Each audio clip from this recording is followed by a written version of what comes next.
pacientes, pero pacientes, sobre todo pacientes con de fiebre, temperatura de 38 o más, ¿no es cierto? Para pensar en la posibilidad de hacer un hemocultivo. Es cierto que de acuerdo a los estudios da un margen de 30 hasta 80% de positividad. Hay que pensar también en una radiografía de senos paranasales y un examen de exudado faríngeo buscando la presencia de gérmenes. Siempre que uno ve la propuesta de una meningoencefalitis bacteriana, no solamente tiene que pensar en esa entidad no zoológica, sino del agente etiológico, buscando el agente etiológico, ¿no es cierto? En el examen de cultivo faríngeo, pedir el gran, el cultivo del exudado faríngeo, la radiografía de senos paranasales, buscando la presencia de alguna sinusitis oculta en el paciente, ¿no es cierto?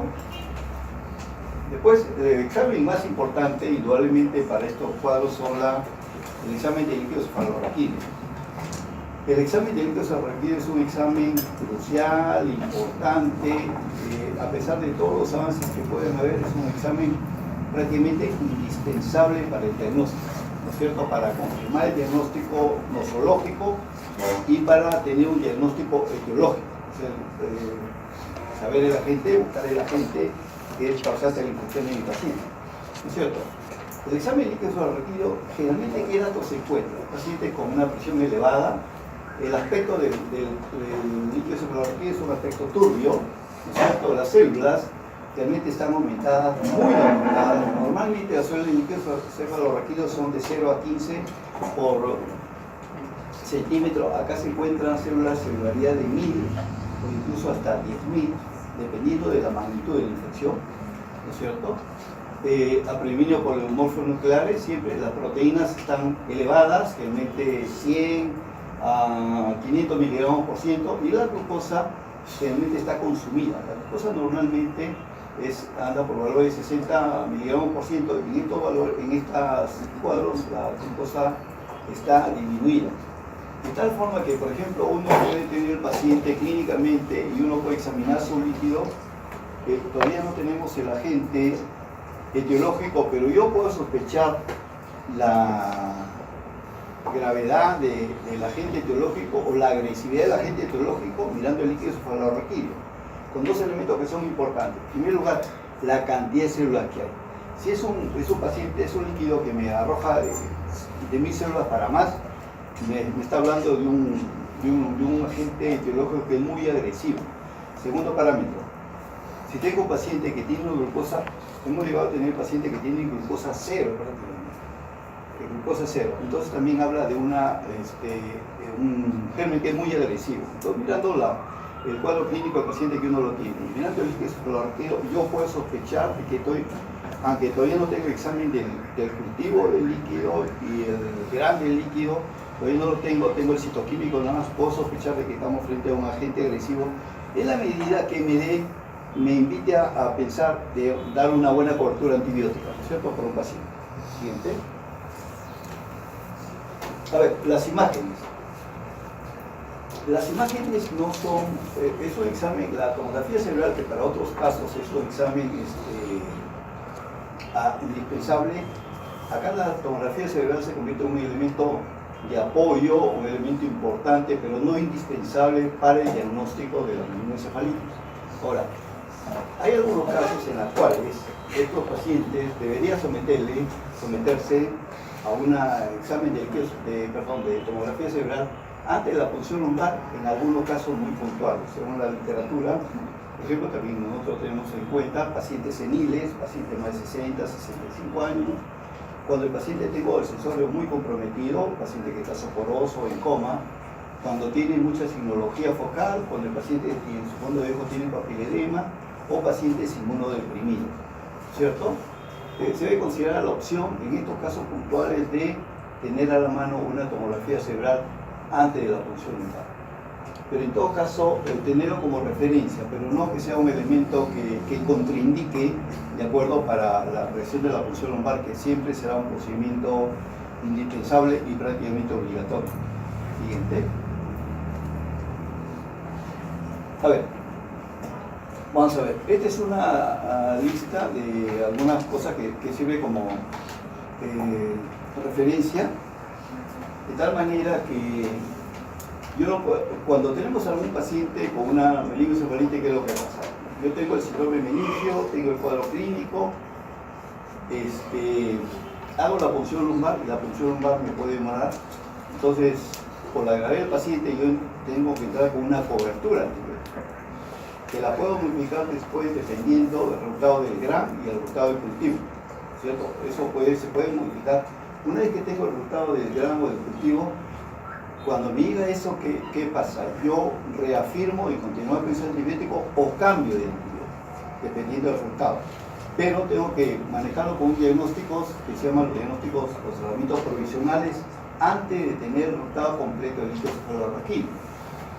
Entonces, el paciente de 2 a 50 años, los agentes básicamente son los que están ahí y se recomienda el tratamiento con vancomicina más cetraxona o cefotaxina. Vancomicina más cetraxona o cefotaxina. La dosis la vamos a ver de un momento. Y el paciente de más de 50 años, los agentes que están ahí en la pizarra son agregados de listeria monocigotes y vancomicina más ampicilina y más cetraxona o cefotaxina. Ahí tiene que entrar uno prácticamente con tres agentes, con 3 antibióticos. Siguiente. Paciente con inmunidad celular alterada, los agentes, la listeria, la bacteria gram negativa, ampicilina más cetraxona. Paciente con trauma craneal, pacientes que han sido sometidos a neurocirugía, pensar en estafilococo con grasa positiva, vancomicina, más ceftazidime o ceftazidime, ¿no es cierto? Siguiente. A ver, ¿cuáles son los criterios generales que debo tener más o menos para el manejo de los antibióticos en estos pacientes, ¿no es cierto? En primer lugar, el paciente tiene que ser internado durante todo el curso del tratamiento, ¿no es cierto? Segundo, la punción lumbar no debe esperar al estudio de tomografía cerebral, salvo casos puntuales que les hemos comentado y que de alguna forma nos dicen, bueno, hay que tener precaución con la punción lumbar, pero no contraindica la punción lumbar, que siempre, o la mayor parte de casos, es un procedimiento que tiene que hacerse. Tercero, cuando se hace la punción lumbar, se tienen cultivos, líquido sanguíneo y el tratamiento empírico que lo hemos comentado hace un momento. El tratamiento óptimo consiste en antibióticos, bactericidas, no simplemente varicocele y líquido cefalorraquídeo. La duración del tratamiento es una cosa que más o menos ya está estandarizada.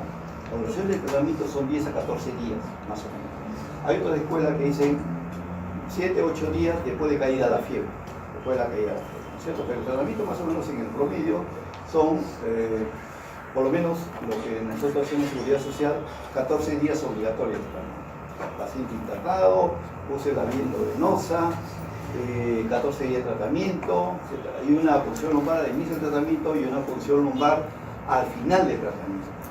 Puede haber una punción lumbar en el intermedio del tratamiento, dependiendo que la evolución del paciente sea tórpida, no sea la evolución que uno desea o que uno espera, ¿no es cierto? Puede haber una punción lumbar en el intermedio del tratamiento, ¿no es cierto? En cualquier día.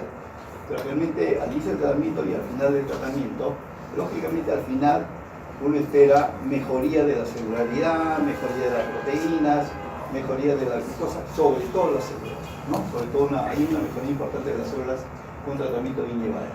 Siguiente. Infecciones con microorganismos menos sensibles, ¿no es cierto? Se ronda el tratamiento con este tipo de gérmenes, el tratamiento 2 a 3 semanas más, ¿cierto? Pacientes sobre todo con gran negativos, el tratamiento ya no es 14 días, sino 15 días o 20 días más. Cuando se usan antibióticos, entonces, como estos cuadros son cuadros dramáticos en la cual el uso del antibiótico en dosis altas es prácticamente obligatorio, hay que vigilar la función hepática, la función renal y la función hematológica, ¿no? Esto es los glóbulos blancos, glóbulos rojos, ¿no?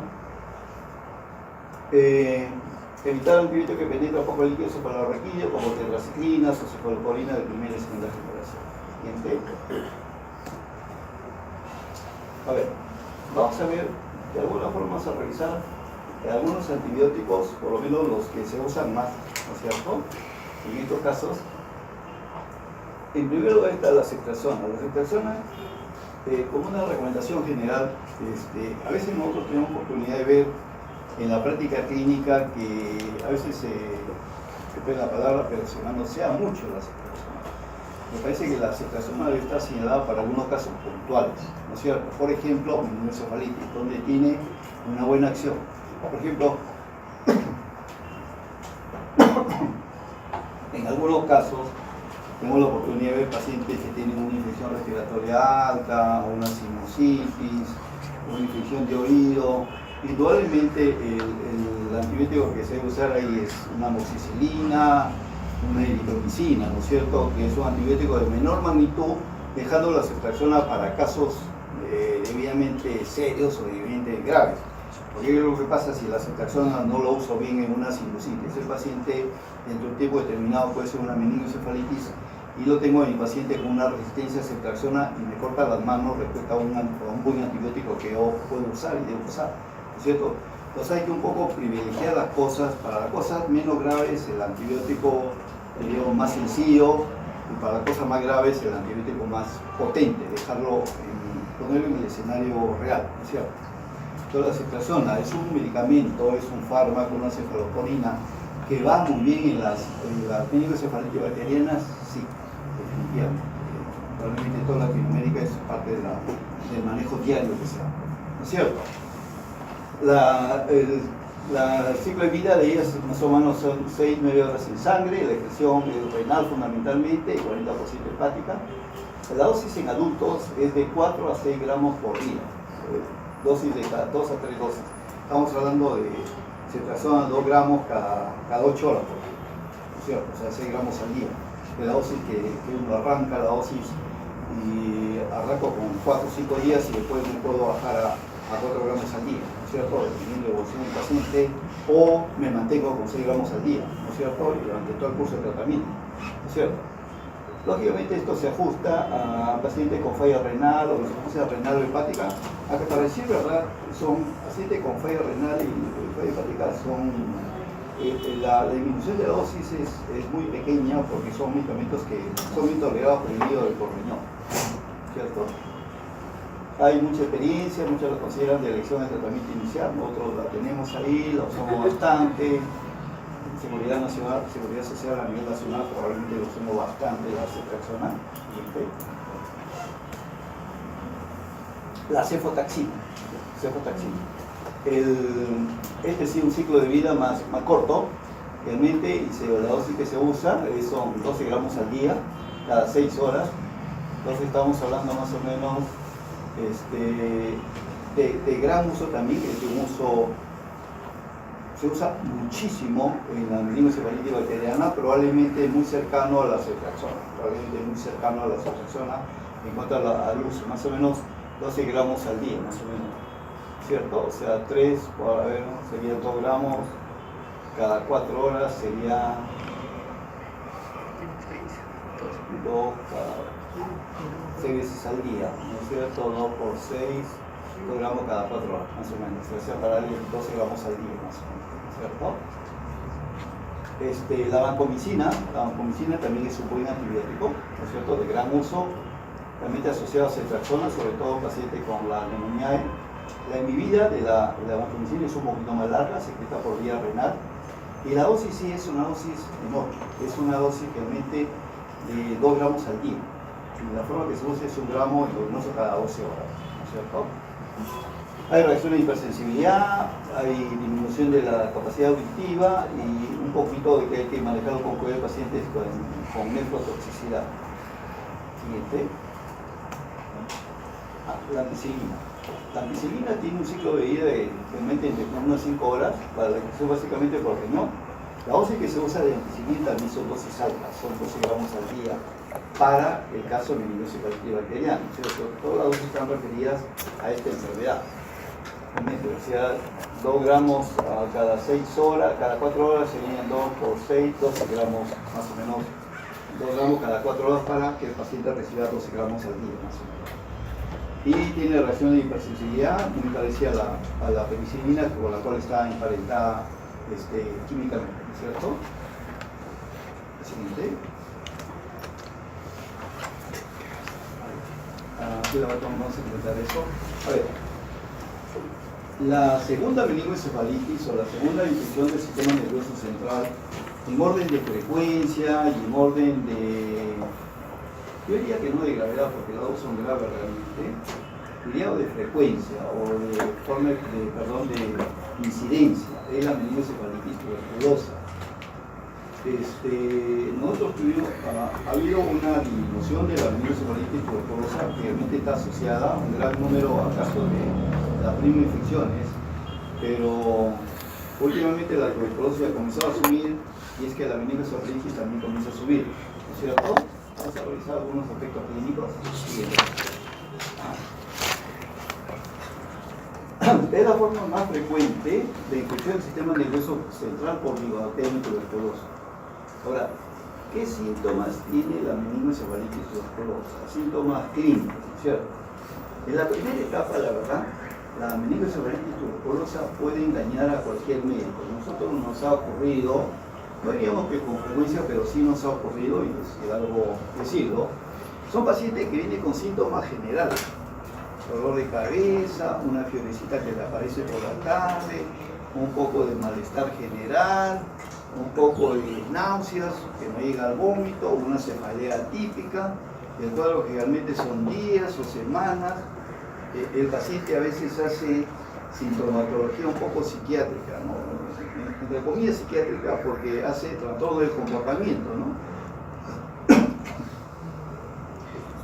Yo recuerdo que tuvimos el caso de un chico joven que llegó al hospital y él tenía estos síntomas, un dolorcito de cabeza, que él tomaba el Panadol, le pasaba, tenía una náusea, que nunca llegaba al vómito, tenía un poco de malestar general, pero la fiebre no era clave en él.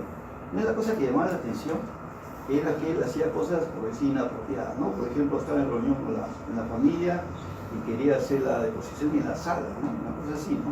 La familia lo ve y lo interpreta como una cosa de alguna alteración de tipo psiquiátrica, ¿no? Y lo llevan a psiquiatría, lo internan en psiquiatría y lo tienen manejado en psiquiatría, ¿no? Entonces los psiquiatras tratan de armar sus síntomas psiquiátricos y no les encajaba a ellos. No les encajaba decir, mira, ¿sabe qué? Para psicótico no es, para neurótico no es, para deprimido no es, para ansioso no es. Entonces no encajaba también con ellos, ¿no? Entonces, ¿cómo se llama? Nos dieron una opinión ellos, y una de las cosas que llamaba la atención de este chico era que tenía mucha fotofobia. De tal manera que, por ejemplo, cuando nosotros íbamos a verlo, y él estaba con una habitación prácticamente oscura, ¿no? Y uno siempre trata, cuando llega a examinar a un paciente, abrir la ventana, saludar al paciente. Y abrimos la ventana y él le molestó mucho eso. Y ¿sabe qué? Doctor, cierre la ventana porque me molesta mucho. Tenía mucha fotofobia. Y comenzamos, ese acto de fotofobia de alguna forma, que no está anotado ahí, pero también está escrito en los libros, acompaña siempre al dolor de cabeza. Entonces ya nos hizo un poco hacer una anamnesis premeditada, ¿no? El dolor de cabeza, la fiebre, el COVID era negativo, no había ningún familiar infectado con esta enfermedad, ¿no es cierto? Unas náuseas, y el chico tenía como 4 o 5 semanas de enfermedad. Entonces el planteo, hicimos la rigidez de nuca, una rigidez de nuca que parecía, no había Burkinsky, no había Kern.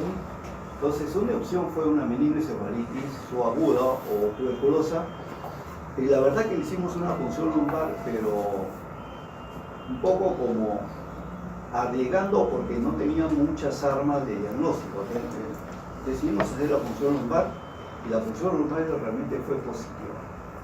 Era una meningoencefalitis tuberculosa, pero franca, ¿no? O sea, con toda la bioquímica completita. Un chico de buena familia, económicamente bien, y lógicamente había contagiado por algún, no sé, en su trabajo, una cosa así, parece que por ahí lo contagio.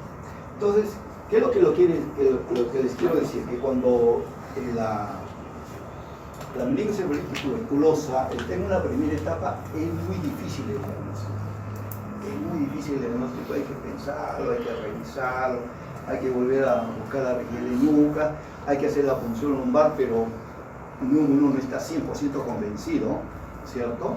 La bioquímica en ellos es inespecífica, le podemos hacer una radiografía de tórax, el 30% sale prima infección, el 70% no, entonces hay pocas armas como para fortalecer el diagnóstico. Entonces la punción lumbar se hace sin una convicción 100%, pero en estos pacientes el resultado, así como en otros pacientes también que hemos tenido, el resultado fue espectacular. El líquido fue muy contundente para el diagnóstico, una meningotuberculosa, pero desde el punto de vista bioquímico del libro, ¿no? Bueno, cuando pasa la etapa posterior, realmente ya es pasado 3-4 semanas, el paciente ya hace otra sintomatología, o sintomatología más acentuada. Es una cefalea persistente, intensa, global. Ya parece, cuando uno lo examina, la región de nuca y es contundente, ya no es que es dudosa la región, no, es contundente la región de nuca, pero a veces ya para craneal, ya aparecen para craneal, ¿cierto? Generalmente sexto par. Los oculomotores, la meningoencephalitis tuberculosa por ubicación topográfica inferior tiene mucha predicción por los oculomotores, sobre todo por el sexto. Acuérdense que el sexto anatómicamente tiene un recorrido largo, ¿no es cierto? De su raíz hasta que va al motor ocular externo, tiene un trayecto largo, entonces tiene mucha predicción por el sexto par. Los vómitos ya no es que hay náusea, hay un vómito franco, hay un sensorio comprendido francamente, con somnolencia. El paciente convulsiona ya, el paciente, su estado mental se altera fundamentalmente, y lógicamente en el estadio sexto, que es el tercero, perdón, que es cuando ya el paciente está muy comprometido, ¿no es cierto? Puede por dos razones, o que el paciente buscó ayuda médica tarde, o el paciente, los que lo hablaron inicialmente no pensaron en esa entidad clínica, de repente pensaron en otra posibilidad y estuvieron recibiendo antibióticos que no le hacían nada, o hidratación que no le hacía nada, y el paciente camina hacia una tercera fase o enfermedad, de etapa tardía de la enfermedad, que es prácticamente cuando el paciente ya alguno lo tiene tardío. ¿Sí?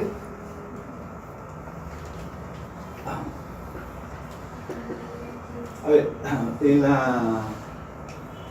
la tomografía cerebral uno puede observar algunas alteraciones de las imágenes, pero la verdad que también pueden ser apoyar el diagnóstico. Siempre la cirugía del sistema nervioso central, el examen de líquido cerebral es un estudio esencial, vital, indispensable, que le dé espaldarazo al diagnóstico clínico que nosotros tenemos de presunción, ¿no es cierto? Los demás estudios son complementarios, etc., ¿no es cierto? Por ejemplo, acá se puede ver tuberculoma, se pueden abscesos cerebrales, se pueden zonas de infarto, ¿no es cierto? En el rehace las meninges, ¿no es cierto? En los estudios de imagen. El examen de líquido cerebral, ¿qué pasa? ¿Los glóbulos blancos están aumentados? Sí, pero menos cantidad. El otro lo encontramos de 1000 a más, acá lo encontramos realmente de 100 a 500. La célula aumenta, que normalmente de 0 a 15, aquí me puede aumentar de 100 a 500. Y la bacteriana de 1000 a más, ¿no es cierto? Ya ahí se desborda.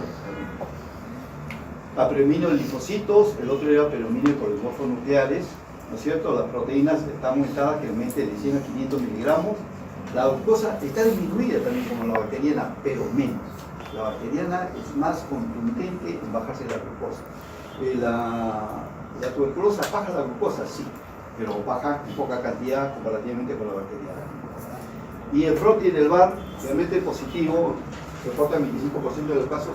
Eso depende mucho del laboratorio donde se haga, ¿no? Nosotros tenemos mucha suerte con el laboratorio del hospital, creo que en 1500 estudios que hemos hecho, creo que una vez nomás nos salió el VAR positivo, lo demás no.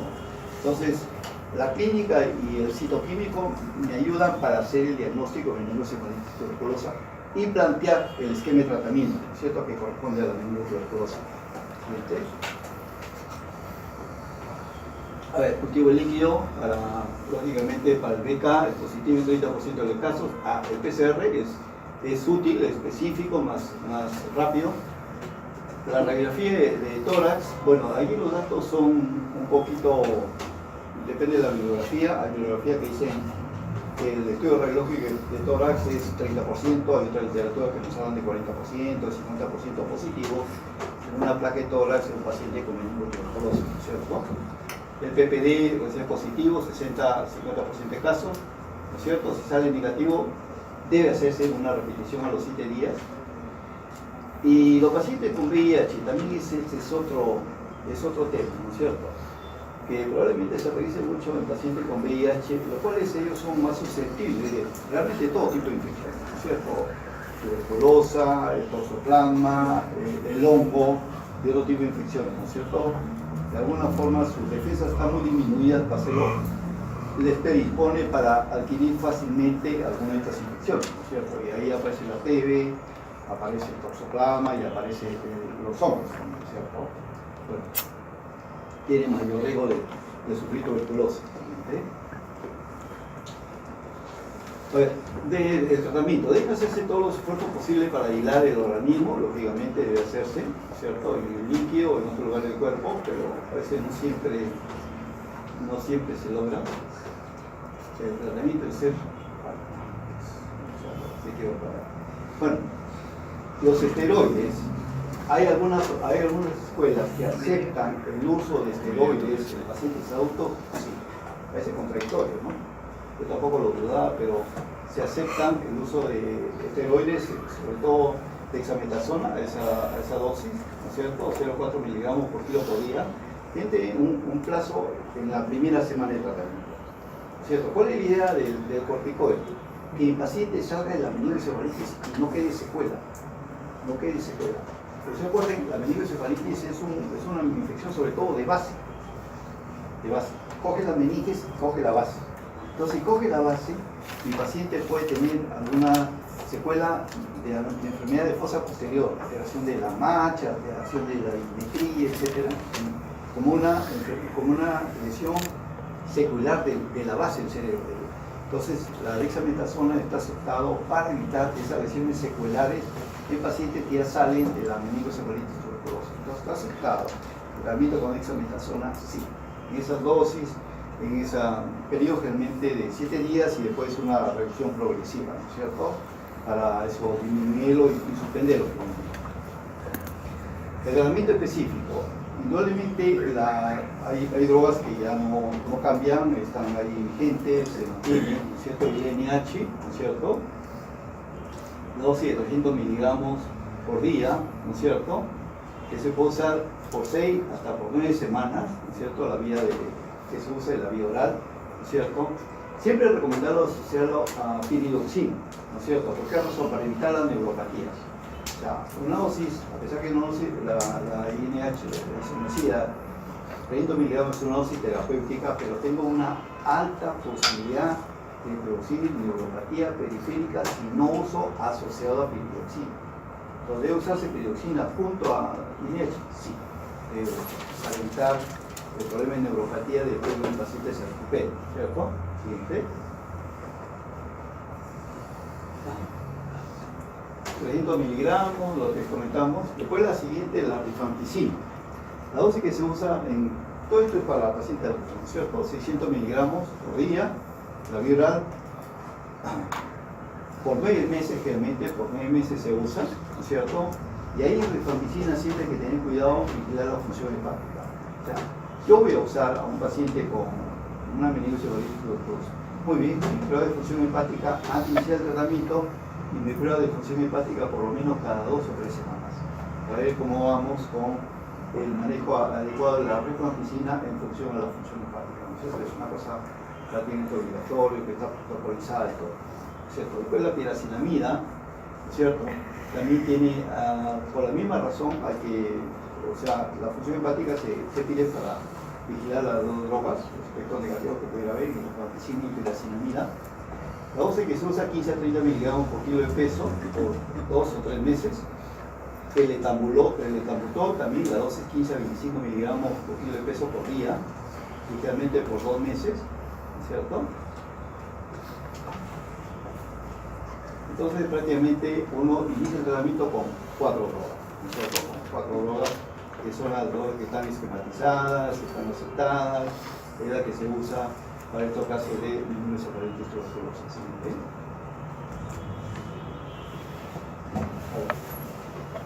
Entonces, en la meningoencefalitis tuberculosa, entonces tenemos el dato clínico que les he comentado, que la primera fase del diagnóstico es difícil, laborioso, hay que pensarlo bastante. En la segunda fase, como ya cada cosa está declarada, porque hay una cefalea más evidente, hay compromiso de pares craneales, hay una rigidez más evidente, y el diagnóstico ahí es más fácil, ¿cierto? Pero siempre hay que pensarlo al paciente en la primera fase. En la primera fase, ahí realmente uno tiene que un poquito poner más detalles, ser más perseverante, buscar la enfermedad, ¿no es cierto? Incluso, como yo les he comentado, algunas veces sin un argumento al 100% hemos hecho punciones lumbares, sí, hemos hecho punciones lumbares porque realmente el diagnóstico era muy claro y eso aparecía, la meningotuberculosis aparecía como una opción, pero como una opción realmente no 100% contundente, pero hicimos la punción lumbar y por lo menos las veces que le hemos hecho. Yo tengo que tener un concepto ahí respecto a la punción lumbar que es bueno que se diga.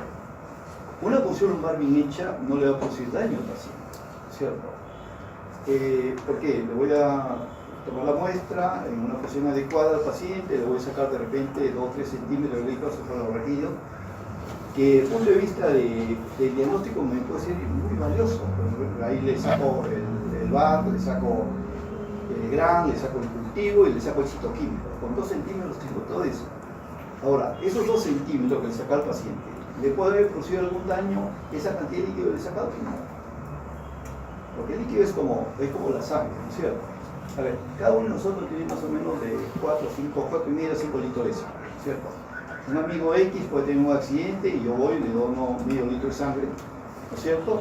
Y después guardo reposo y hago un gesto adecuado de líquido y sustancias y mi organismo en 48 a 72 horas recuperó esa sangre que doné.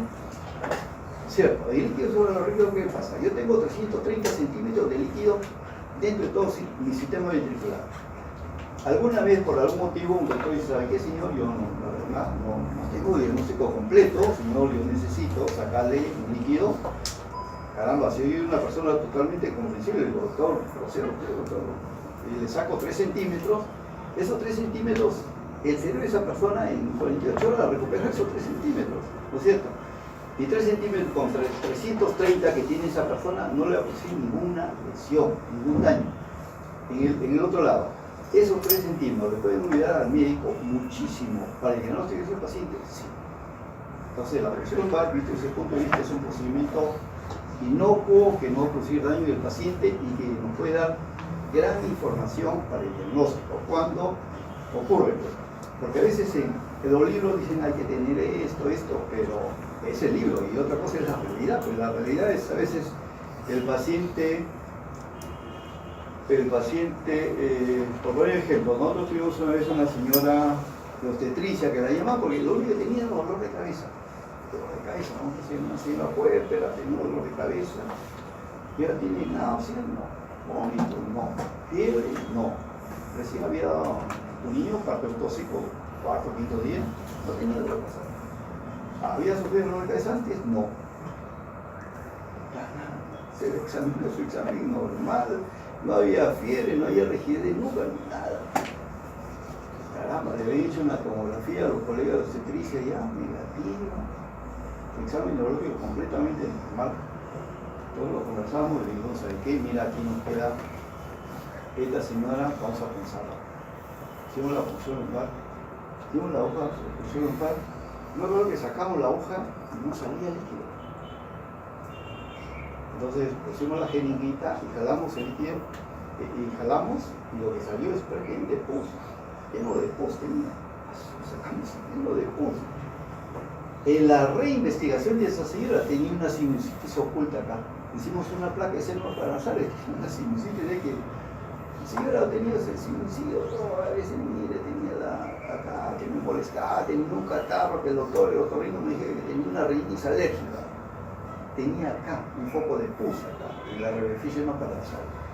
Y el líquido fue, caramba, era pus nomás y salió como 10.000 células, se reunió con los morfos nucleares, con gran positivo, la pasamos al piso, le dejamos el corazón a 6 gramos diarios, la señora salió recontra bien, pero lo único que tiene es otro que cabeza, ¿no?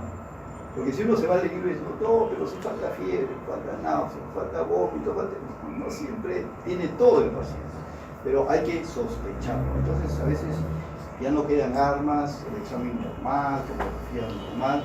Esa señora también, como les comenté el caso del chico, hicimos una punción lumbar, pero uno pone la balanza, ¿no es cierto? Lo que yo puedo decir a esa persona, que le digo, le voy a sacar 3 centímetros de líquido, no le voy a producir daño, le voy a sacar 3 centímetros de líquido y me puede dar el diagnóstico. Ese señor no fue el diagnóstico realmente, no, fue una sorpresa, sí, no te esperábamos un líquido turbio, pero lo que sacamos de la señora prácticamente 5 centímetros de pus que tenía en el líquido, tuvimos un caso con jeringa ahí porque la pus se atrapó todo. Bueno, una cosa es el libro, la versión, y otra cosa es el paciente. Siempre hay que darle la segunda vuelta al paciente, darle la segunda ronda. Nos pasa mucho cuando a veces uno como interno, como residente, el paciente con cefalea, el paciente con cefalea de emergencia. A veces puede que pase el interno o el residente, el familiar o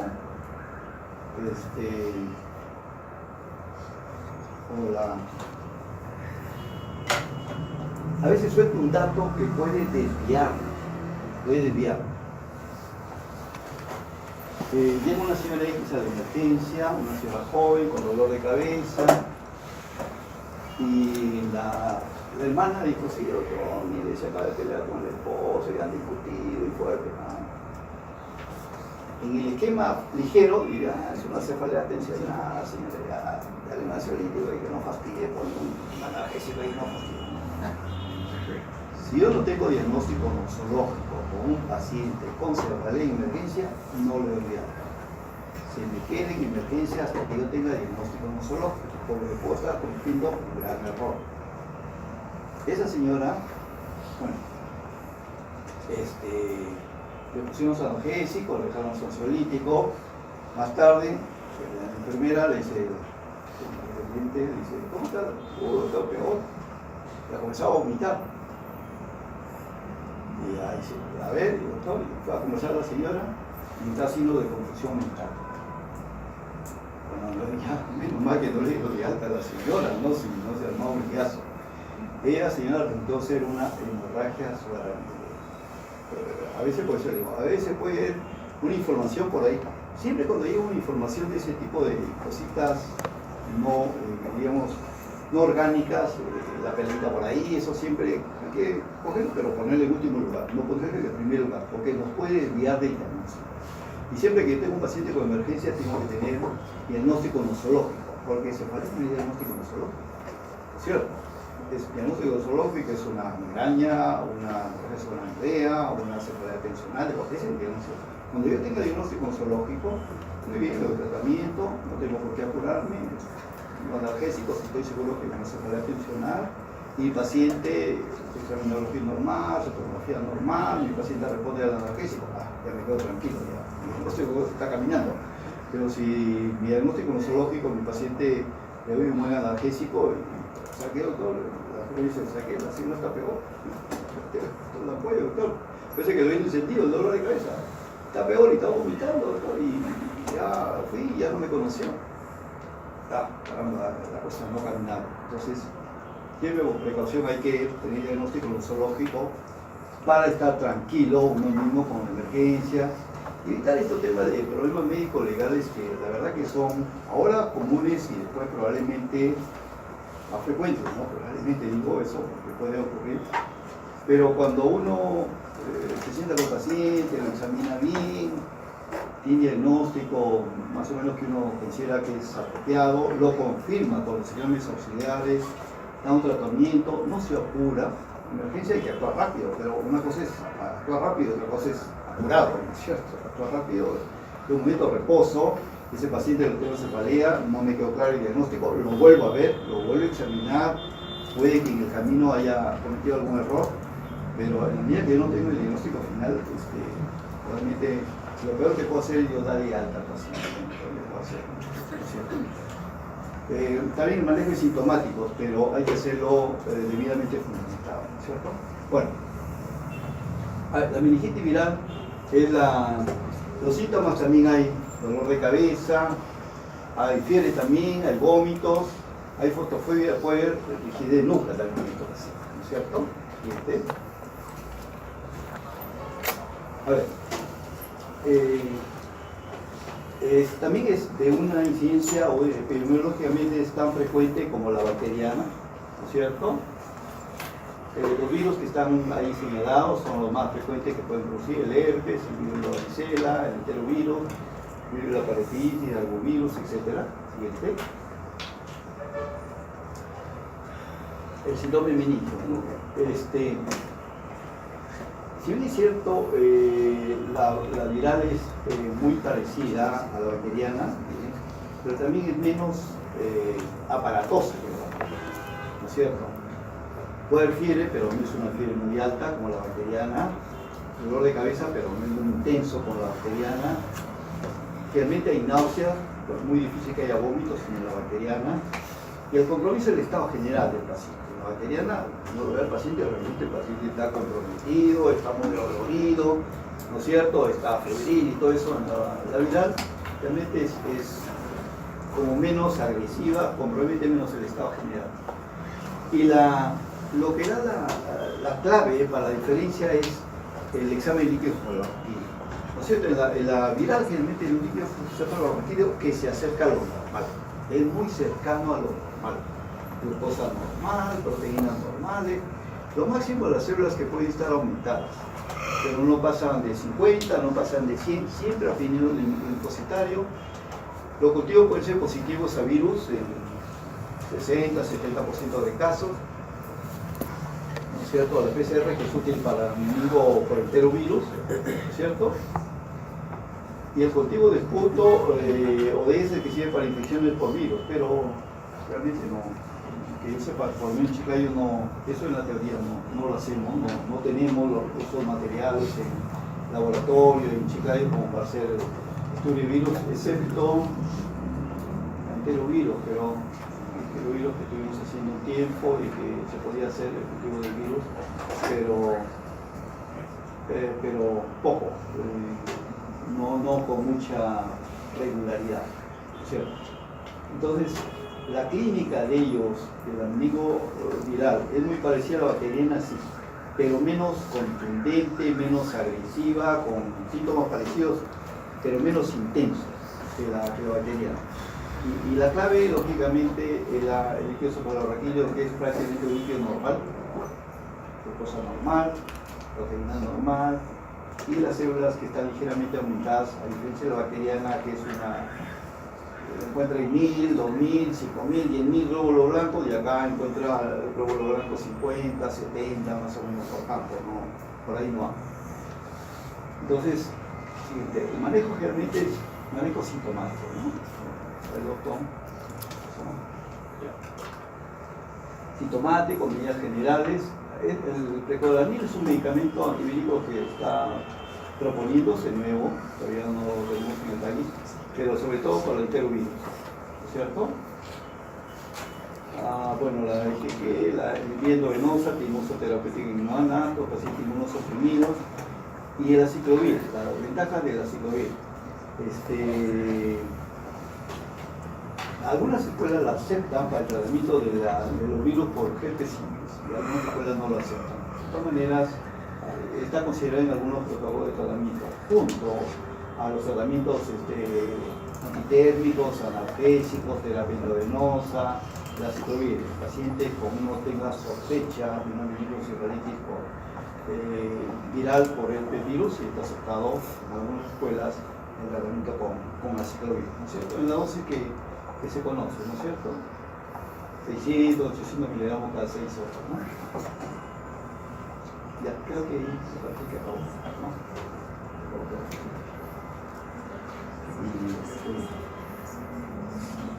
Muy bien, si alguna cosa que tengan de preguntas, comentarios.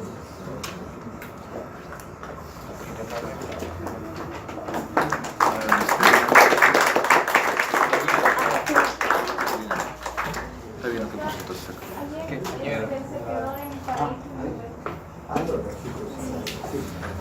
ver, ayer comentamos la neuralgia del trigémino, ¿no es cierto? Que pusimos de todo el centro de la metabolaza, un grupo de compañeros teniendo la suerte de ayudar a tuvieron la suerte de conocerlo a Nicolás. Y al final concluimos de que Nicolás pues, había tenido un dolor aparatoso, intenso, el trigémino derecho, sobre todo segunda y tercera rama, y que mejoró espectacularmente con el uso de prevalina 150 miligramos 3 veces al día, ¿no? Y él prácticamente salió asintomático y luego de alta. Y nos quedamos con hicimos una resonancia que acabó descartando lesión y nos quedamos con una neuralgia de término primaria o idiopática, ¿no es cierto? El paciente evolucionó bien y se va manejando su texto. Comentábamos también la neuralgia por herpes, también lo comentamos la facial, también lo comentamos. Trataba lo de Guillain-Barré. A ver, Guillain-Barré es un cuadro que, a ver, la clínica dieron su conflicto, estuvo bien, ¿no es cierto? Esa es la propia presentación de Guillain-Barré. Realmente, más en jóvenes, como de 15 a 45 años, 50 años, por ahí anda el Guillain-Barré. Nosotros no sabemos todavía, el agente biológico de Guillain-Barré no se conoce. Hay algunas, ustedes recuerdan una propuesta que salieron, los colegas de Trujillo llegaron a una avalancha de Guillain-Barré, que comenzaron a hacer estudios de virus y le encontraron enterovirus, dijeron, descubrimos el virus, se quedaron contentos. Es así. Es probable que los virus estén ahí, pero es posible que haya otros agentes. Y lo que es básico es una reacción inadecuada de tal manera que el virus y el paciente, por razones todavía no conocidas, su mecanismo de defensa actúa más bien contra él y lesiona los nervios del paciente con Guillain-Barré. Entonces, la edad de comienzo es eso, realmente. Nosotros, por algún motivo todavía no conocido, en Chile vimos muchos pacientes de la zona de Chota, Termo, por ahí. Parece que la zona de altura, por ahí, hay algún factor que todavía no se sabe qué cosa es, pero el 80% de nuestros pacientes vienen de ahí. Bueno, si alguien tiene interés ahí en ese estudio y todo, pero por ahí puede haber una cosa importante de descubrimiento, pero que el factor ambiental tiene una cuestión de importancia, sí, pero fundamentalmente es la defensa, mi defensa, ¿no es cierto? Que entra el germen, ¿no es cierto? Y el mecanismo inmunológico prácticamente actúa más bien aparatosamente contra mí. La clínica. El paciente empieza con parestesias, el déficit motor que realmente es simétrico, ¿no es cierto? Respeta la sensibilidad, y el paciente se comporta en el examen como una lesión de segunda neurona. ¿Cuál es el síndrome de segunda neurona? El déficit motor de 2 extremidades o de 4 extremidades, la hiporreflexia o arreflexia, el Baminsky negativo y puede haber nivel sensitivo. O sea, se comporta como una segunda neurona. Entonces el Guillain-Barré clínicamente es el síndrome de segunda neurona. ¿No es cierto? Nosotros le tenemos miedo al Guillain-Barré cuando se presenta en 3 formas. A ver, ustedes recuerden para adelante. Cuando el Guillain-Barré empieza por la mano, de temer. Empieza por las manos, de temer. Cuando el Guillain-Barré en 24 horas, o el máximo 48, mi paciente cogió pares craneales o hace falla ventilatoria, de temer ese Guillain-Barré. ¿Por qué razón? Es paciente que tiene muy alta mortalidad. En condiciones normales, un Guillain-Barré, en el mejor de los casos, por ejemplo, en un hospital estándar como acá en Latinoamérica, produce una mortalidad del 15%. Esos Guillain-Barré se llevan al 70-80% de gente. La matan, se la llevan. O sea, con un Guillain-Barré de esa forma, cuando empieza por las manos, o rápidamente hace compromiso en pares craneales, o rápidamente hace falla ventilatoria, el paciente ya comienza a... el paciente quiere cuidados intensivos, ponerlo, a veces con la clínica, no, que electromiografía, ¿qué hace electromiografía? Un paciente que está intubado ahí, y hablar, un paciente que haya falla ventilatoria, doctor, que mire la punción lumbar, que al séptimo día de enfermedad el paciente esté que el segundo día ya está tomadazo. ¿No es cierto? Que electromiografía ni hablar, ni existe esa electromiografía. ¿Por qué razón? Porque el paciente tan agudamente enfermo está tan gravemente enfermo que hay que actuar. Y actuar significa arrancar con la gamma globulina. Hay que arrancar, sí, hay que arrancar. ¿Es válida la propuesta que hizo el compañero en términos de la uso? Sí. Generalmente dentro de los primeros 5 días es más útil. Usarlo durante 5 días de tratamiento. O sea, antes de los 5 días debe iniciar la enfermedad, ¿cierto? Y durante 5 días. Los resultados con gamma globulina son espectaculares, sí. Son buenos, es el medicamento de elección, aquí en muchos países del mundo. Por ejemplo, para los americanos no existe otra droga que la inmunoglobulina. Ellos, la plasma feria se puede pedir su descuento, otra cosa no les es útil. Gamma globulina o nada. Ahora, en segundo orden de importancia. Bueno, para no pasar. ¿Que el estudio de apoyo diagnóstico de líquidos para la refiel es válido? Sí. Pero al 7º día del paciente de curso de enfermedad. O sea, sobre todo en la segunda semana. ¿Que la electromiografía es útil? Sí. Porque me confirma la enfermedad y me da pronóstico de la enfermedad. ¿Cierto? Si veo un Guillain-Barré que tiene una electromiografía con grandes lesiones de nervios y de axón, probablemente ese señor su enfermedad sea muy tórpida, muy larga y su recuperación muy lenta, ¿no es cierto?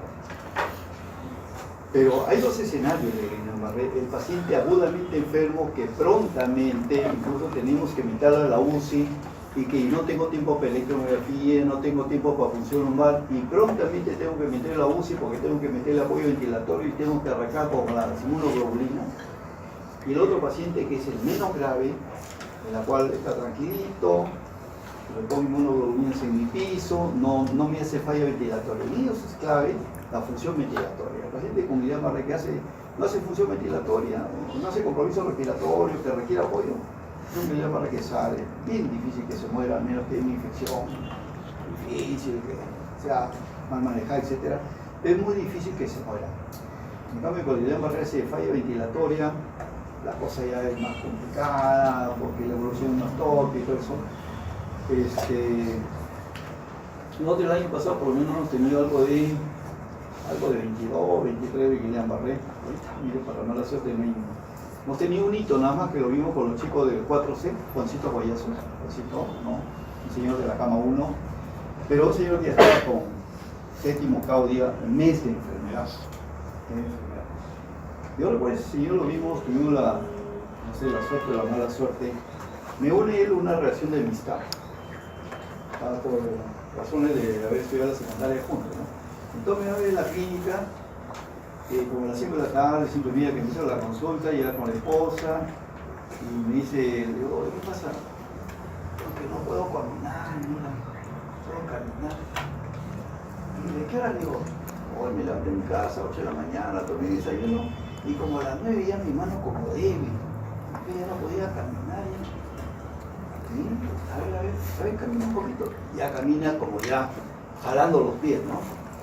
Y digo, ¿y él ha estado bien? Sí, está bien caminando normal. Me fui al mercado, que hice cosas normales, ¿no? 9 de la mañana, 5 y media de la tarde. A ver, sentadito aquí, porque reflejos ya no había. Había una cuadriparesia, apreumina en miembros inferiores. Las manitos algo se movían, pero también hacía el juramento positivo. El mindacine era francamente positivo, Babinski negativo, era una segunda neurona, ¿no? Yo se lo consideré Guillain-Barré alta con él, tipo sano, no voy a estar nada. Lo saqué, mira, bien seguro vamos a la almazora de nada, porque aquí, como la señora, yo no quiero asustar a él, pero acá realmente es un Guillain-Barré y por la evolución, él estaba a las 9 de la tarde a 5, menos de 12 horas. Entonces dije, la cosa es pase bien dura. O sea, la gente con 12 horas que hace prácticamente un montón de 4 extremidades, la cosa no dice, caramba, la cosa es dura. Nos metimos en el almanzor, lo llevamos al médico de RT, a José, que estaba del hotel, y dijo, mira, vas a ver a un señor Juancito, que está así, tiene sus características, arranca con inmunoglobulina, de voces plenas, conversamos.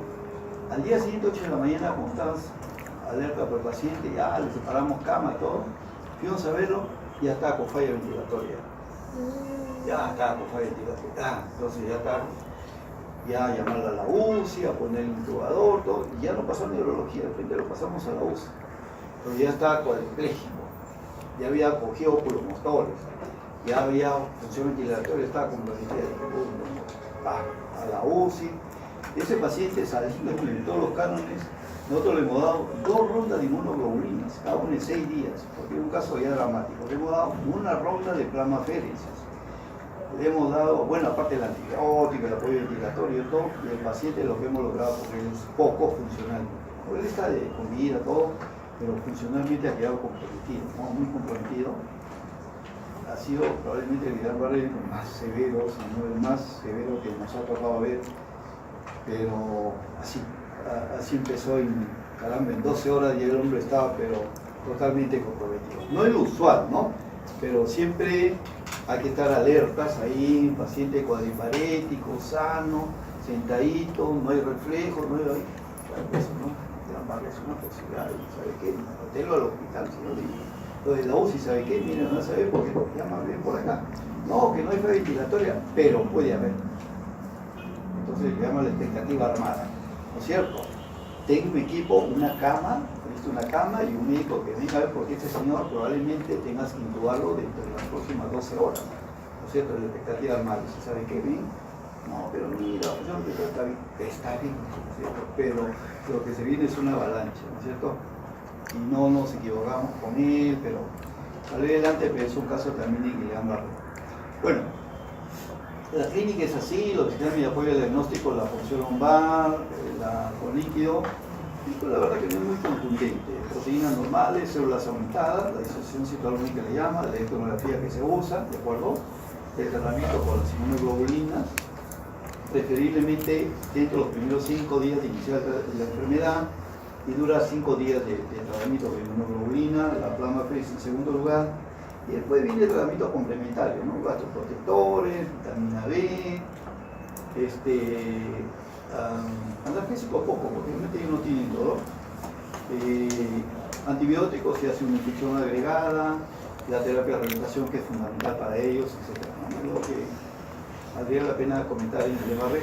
Y lo que yo les decía, ¿no? Esos 3 Guillain-Barré, esas 3 formas de presentación de Guillain-Barré que nosotros le tememos mucho, cuando empieza con las manos, cuando prontamente, en el primero o segundo día hace oculomotores o hace falla ventilatoria, ese es cuidados intensivos obligatorios, ¿no? Y no lo perdemos al paciente. Y la otra que iba es la diabetes, ¿no? A ver, la diabetes, ¿qué pasa con la diabetes? La diabetes, el paciente diabético después de 15, 20 años, puede ser alguno de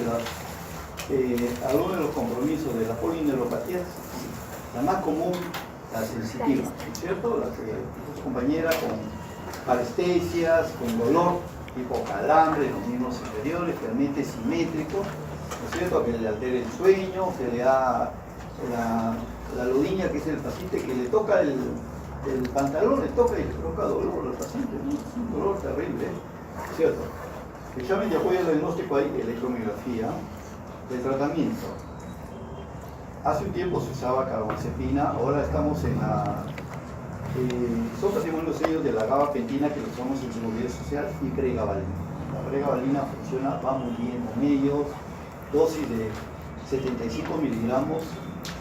La pregabalina ahí tiene varias formas comerciales.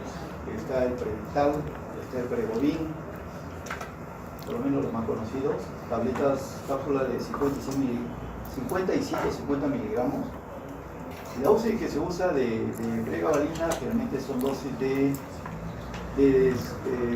75 veces 3 veces al día o 150 miligramos 3 veces al día, dependiendo de la respuesta del paciente, ¿no? Depende con 75 3 veces al día, mi paciente va bien, pues dosis me mejora a un 80%, esa dosis. Hay respuesta inferior al 50%, ya, me voy a 150 miligramos 3 veces al día. Probablemente por ahí ya le vaya bien al paciente, ¿no? Hay algunas escuelas que plantean también el uso de la amitriptilina como una pócima asociada, hay una escuela que plantea el uso del tramadol como una indicación asociada, sí, no está aceptado, ¿no es cierto? Y ahora hay una gama de medicamentos nuevos también en la línea de los anticonvulsivantes que están en tratamientos de prueba para la polineuropatía diabética, ¿no? Y la otra, la de compromiso de oculomotores. También hemos tenido un paciente, José Gómez, y ustedes lo han visto, ¿no es cierto? Es un señor diabético que vino porque tenía un dolor en el globo ocular y periorbicular, ¿no? Y ese compromiso de tosis palpebral y compromiso de los oculomotores, ¿no? Fíjense en la cama 3, como ya lo han visto, ¿no es cierto? Hizo una oftalmoparesia diabética del lado derecho, por diabetes, el paciente se le manejó su glucosa, que prácticamente lo tuvimos con dieta y escala móvil, no requirió prácticamente hipoglicemia viral. Se le manejó con analgésicos, creo que iniciamos con, me parece que lo manejamos con metamizol y tramadol al inicio, y después lo manejamos con pregabalina, me parece. ¿Sí? ¿Se acuerdan? O sea, con pregabalina, le dejamos a José, ¿no? Pregabalina también, creo que 75 miligramos 3 veces al día. Al paciente se le quitó el dolor, desapareció el dolor, la tos comenzó a mejorar, los rectos comenzaron a mejorar, también él se hizo un estudio de resonancia, salió negativo, ¿no es cierto? Y el paciente en una condición muy mejorada realmente se manejó ambulatoriamente, ¿no es cierto? Que son, si se quiere, las formas más frecuentes de las polineuropatías por diabetes mellitus que se ven en la práctica, ¿no es cierto? La sensitiva de miembros inferiores y la que compromete los oculomotores. Eso se ve mucho.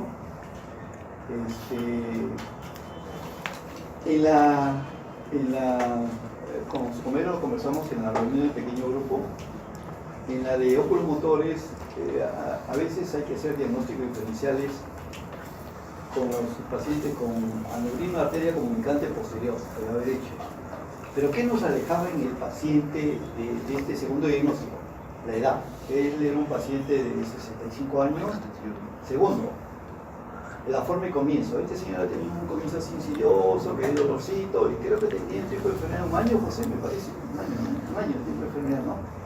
Y yo le decía a ellos, si yo quiero hacer un diagnóstico así clínico de la aneurisma, puedo hacerlo, de acuerdo, pero paciente de 45 años para abajo. El dolor es otra forma de dolor. El dolor es de pocas horas o días de evolución. El paciente dice, doctor, me duele que me reviente el ojo, doctor, me duele terriblemente. Puede haber náusea, vómito, o sea, es un dolor de un tiempo de enfermedad corto. Es un dolor más intenso, más agudo, más aparatoso. ¿De acuerdo? Y el paciente llega con su tosis palpebral y llega con su compromiso de los oculomotores. Pero la pupila, hay diferencia, no hay reflejo contraflector, ¿cierto? Entonces hay algunos elementos clínicos que aún poniendo en un escenario a José con menor edad, la diferencia de esa posibilidad de aneurisma, sí. La edad, la forma de presentación, el tipo de dolor, la severidad del dolor, la respuesta de la pupila, a pesar de que signológicamente hay tosis y hay compromiso con los motores. Igualito que el diabético, igualito. Pero ya los alrededores, vas a empezar y dices, ¿sabe qué, señor? Este paciente, en el segundo escenario, usted probablemente sea un aneurisma y usted se me queda reposando acá. Yo tengo que darle un tratamiento con analgésicos potentes. Obviamente no voy a ir a la pregabalina ahí, voy a usar otro tipo de analgésicos, metamizol, ketorolato, tramadol, etc. Todo por vía endovenosa, vía subcutánea. Y el angioresonancia o el angioten se convierte en un procedimiento obligatorio, porque yo voy a estar tranquilo, el paciente no en la medida que le mejore el dolor, sino cuando le baje el dolor y cuando mi angioten me diga hay neurismas, ay, me quedo tranquilo, ¿no es cierto? Ahí me quedo tranquilo, por decir, caramba, no hay neurismas, no me quedo tranquilo, listo, muy bien, ¿cierto? Entonces la cosa es así más o menos. Por lo que faltaba comentar de Guillain-Barré y de la diabetes, ¿no? La polineuropatía por diabetes. Muy jóvenes.